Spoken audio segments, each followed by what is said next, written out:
Welcome to RK sports. আশা করি তোমরা সবাই সুস্থ ও ভালো আছো। তো আজকের এই ভিডিওতে কিছু গুরুত্বপূর্ণ ট্রান্সফার রিলেটেড আপডেট শেয়ার করা রয়েছে, তাই একটু স্কিপ না করে ভিডিওটা শেষ অবধি দেখতে থাকো এবং এই চ্যানেলে প্রথমবার এসে থাকলে চ্যানেলটিকে তোমরা সাবস্ক্রাইব করে রেখো। প্রথমেই যে আপডেটটা শেয়ার করব, পাঞ্জাব এফসি দলের হয়ে এই বছর দুর্দান্ত পারফরমেন্স করা স্প্যানিশ মিডফিল্ডার জুয়ান মেরা তাকে নিয়ে। জুয়ান মেরার সাথে এখন আইএসএলের 3টি দল কথাবার্তা বলছে, জামশেদপুর, মোহামেডান এসসি এবং ইস্টবেঙ্গল। এর পাশাপাশি পাঞ্জাব এফসি দল তাকে কন্ট্রাক্ট এক্সটেনশনের অফার করে দিয়েছে।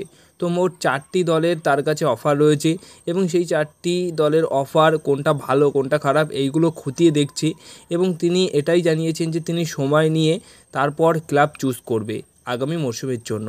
তো এই 4টি দলের মধ্যে যে কোনো একটি দলে থাকতে পারেন বা সই করতে পারেন অবশ্যই জুয়ান মেরা। এর পাশাপাশি যে আপডেটটা শেয়ার করার রয়েছে, মোহামেডান এসসি পুরোপুরি কমপ্লিট সই করে নিয়েছে নর্থ ইস্ট ইউনাইটেড এফসি দলের অন্যতম ভরসাযোগ্য একজন ডিফেন্ডার ভারতীয় প্লেয়ার গৌরব বোরাকে। তো গৌরব বোরা এই প্লেয়ারটিকে কিন্তু এবার মোহামেডান এসসি দলের ডিফেন্স লাইন আপে তোমরা আইএসএলে খেলতে দেখতে পারবে। এছাড়া জোহারলিনা আইজল এফসি তাকেও কিন্তু সই করিয়ে নিয়েছে। তো দুর্দান্ত একটা সাইনিং, মানে দুটোই সাইনিং কিন্তু করেছে মোহামেডান এসসি দল। এবার নেক্সট আপডেটটা রয়েছে একটা সময় জামশেদপুর এফসি দলের হয়ে খেলে যাওয়া স্প্যানিশ স্ট্রাইকার সার্জিও ক্যাসেলকে নিয়ে।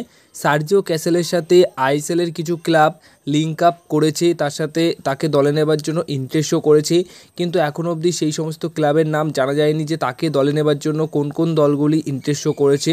এই সার্জিও ক্যাসেল একটা সময় দুর্দান্ত পারফরমেন্স করে গেছে লোনে এসে জামশেদপুর এফসি দলের হয়ে। তো সেরা একটা স্ট্রাইকার সাইপ্রাসের ক্লাবে খেলছেন, সেখানে তার বর্তমান দলের সাথে চুক্তি শেষ হয়ে যাচ্ছে। তো সেই ক্ষেত্রে দুর্দান্ত একটা সাইনিং অবশ্যই হবে। এবার নেক্সট আপডেট যেটা সবশেষে শেয়ার করতে চলেছি সেটা হচ্ছে আগামী মরশুমে মোহনবাগান দলের একটা বড়সড় পরিবর্তন হতে চলেছে, সেটা হচ্ছে ক্যাপ্টেন নিয়ে। হ্যাঁ, যেটুকু খবর পাওয়া যাচ্ছে যে আগামী মরশুমে শুভাশিসের পাশাপাশি ক্যাপ্টেনের দায়িত্ব পালন করবে ডিমিত্রি পেট্রাস। তো যেটুকু খবর আমি পেয়েছি, ডিমিত্রি পেট্রাস পুরো সিজনেই ক্যাপ্টেনের দায়িত্ব সামলাবেন। তো এমনিতেই ক্যাপ্টেন ছাড়া ডিমিত্রি পেট্রাস এই মরশুমে এবং তার আগের একটা মরশুমে দুর্দান্ত পারফরমেন্স করেছে, মানে দায়িত্ব নিয়ে টিমটাকে যেভাবে সামনের দিকে এগিয়ে নিয়ে গেছে এবং নিজে যেভাবে খেলেছেন, তাতে করে ক্যাপ্টেনের দায়িত্ব পেলে তিনি আরও ভালো পারফরমেন্স অবশ্যই করবে।